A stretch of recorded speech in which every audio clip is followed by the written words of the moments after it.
Past life regression therapy అని చేస్తున్నారు కొంతమంది. గత జన్మలో చూపించుకోవచ్చు మీరని చెప్పి చెప్తున్నారు. వల్ల అలా సాధ్యం అవుతుందా, లేకపోతే పాస్ట్ లైఫ్ రిగ్రెషన్ చేసుకుని కూడా మనం చేయొచ్చా?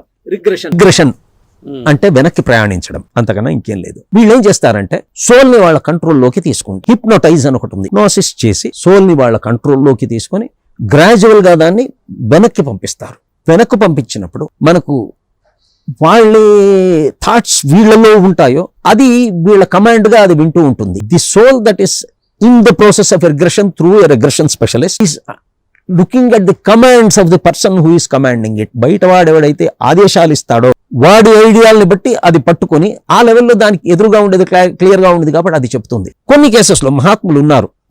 మనం అనుకున్నాం ఇందాక ఎడ్గర్ కేసీ, మోటోయామా లాంటి వాళ్ళు గురువు గారు మెన్షన్ చేశారు వాళ్ళని కూడా పునర్జన్మ సిద్ధాంతం మీద. వీళ్ళు ఏం చేయగలరు అంటే వీళ్ళు దే గో బియాండ్. ఎందుకంటే వాళ్ళ సాధన ఒక హయ్యర్ లెవెల్ది. ఆ జన్మలోనే చేశారో అంతకు ముందు జన్మలో చేశారో మనకు తెలియదు. ఎందుకంటే మోటోయామాదైతే సాధన చేసినట్టు కనపడుతుంది కానీ ఎడ్గర్ కేసీ సాధన చేసినట్టు కనపడదు. ఆయన ఒక స్టేజ్ తర్వాత ఆయనకేదో ఒక వ్యక్తిని చూస్తూనే ఐడియాలు గోచరించడం, ఆయన వాటిని రికార్డ్ చేయడము, వీళ్ళకున్న ప్రాబ్లమ్స్ వింటే దానికి సొల్యూషన్ ఈయనకు దొరకడము చేశారు. కానీ హీఈస్ అ క్రిస్టియన్. ఆయనకు ఫస్ట్ భయం ఉండేది పాపం. నేను క్రిస్టియనే, పునర్జన్మ సిద్ధాంతం లేదే, వీళ్ళకి ఆ జన్మ గురించి నేను ఎలా చెప్పగలను అంటే నువ్వు చేసే ధర్మమే కదా చెయ్యి అనే చర్చ్ పర్మిషన్ ఇచ్చిన తర్వాత ఆయన దాన్ని ఎక్స్టెన్సివ్గా యాజ్ ఎ ట్రీట్మెంట్ చేయడం మొదలు